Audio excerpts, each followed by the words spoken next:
तेणुक आजिकल दुनिया गछ लगे निहाती दरकार। आजिकल जलवायु बहुत दूषित हो गला आम तो बहुत जगह गछ भी लगेलु कम से कम 5000 खंड गछ लगेलु तथापि प्रयास आहरी जारी रही। देखो आमर 5000 वृक्ष रोपण करूँ प्रति जगार आम पांचटी तीनोटी एमती करी 5 लाख 5000 रु 5 लाख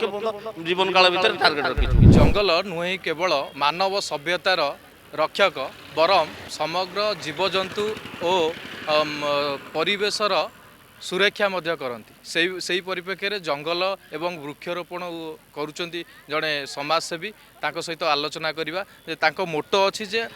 कृत्रिम जंगल सृष्टि करवा एवं अधिक अधिक गछ लगेवा ये गछ लगे पछरे कौन रही अधिक आलोचना कर कृत्रिम जंगल सृष्टि कर देखु आमर गछटा लगेले सेटा सी गछ अम्लजान दब जहाँफल मनीष बचब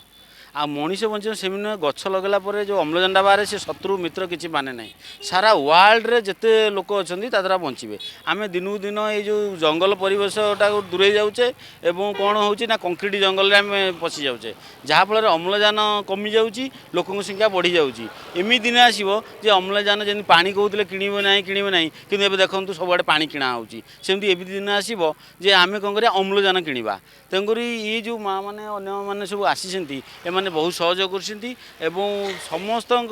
सहयोग आज वृक्षरोपण होमर 5टी वृक्ष हो बर कि आम पक्का लगेबू आ पक्का उठेबू आमि नुहे जे 2 कोटी 5 कोटी 7 कोटी गछ लगेदेलु तर गोटे जंग नमती आमर 50 वर्ष है गछ लगी चलती सेमती सारा माने ओडिशाटा पृथ्वीटा गछ जाता कि सेमती नुह एटा रियल फैक्ट 5टी गछ लगेबू आउ केयर नबू निज पिला भाया केयर नबू जदि कह भुवनेश्वर भाया सहर में कंक्रीटमय जो कंक्रीट हो बड़ बड़ आपार्टमेंट गढ़ी उठी से गछ ना से समय आप वृक्षरोपण कर वृक्ष को प्राधान्य दौरान देखो आमर प्रकृत में आप देखो टिके खरा है मैंने कौन कर लोक गरम एसी फेसी लगे किंचित टाइम पाई समस्त तो एसी लगे पारे कि गछटा थे गछ मूल आप बरगछ मूल कि औषध मूल कि लिंब मूल ये सब जिन आम जदि ये बसवा देखो तार बहुत उपकार अच्छी गछ फल दब एवं छाई दब तत्सहित आमको मेन है बचापी अम्लजान दब यहाँ बार्ता जाऊँगी जे शत्रु मित्र समस्त सारा पृथ्वी ग्रीन वर्ल्ड यहाँ बार्ता जाऊँगी लक्ष्य अच्छी केते वृक्ष रोपण कर देखो आमर 5000 वृक्ष रोपण करूँ प्रति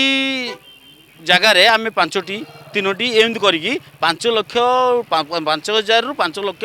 जीवन काल भर टार्गेट रखीचु जहाँ जो जाए साथ देव से जाए आम ये सब कम करूँ तेरे निश्चिंत भाव आम कथा होते समाजसेवी प्रदीप्त परिड़ा सहित जे कि जड़े वृक्ष लगेवा तांकर इच्छा अच्छी और अधिक अधिक वृक्ष लगाऊँ वृक्ष मनुष्य भाव ठेकार परिचित अच्छा जो उदाहरण सृष्टि कर वृक्ष लगाई मुझे अनुरोध करी कैमेरा पर्सन को ये दृश्य देखापी जो वृक्ष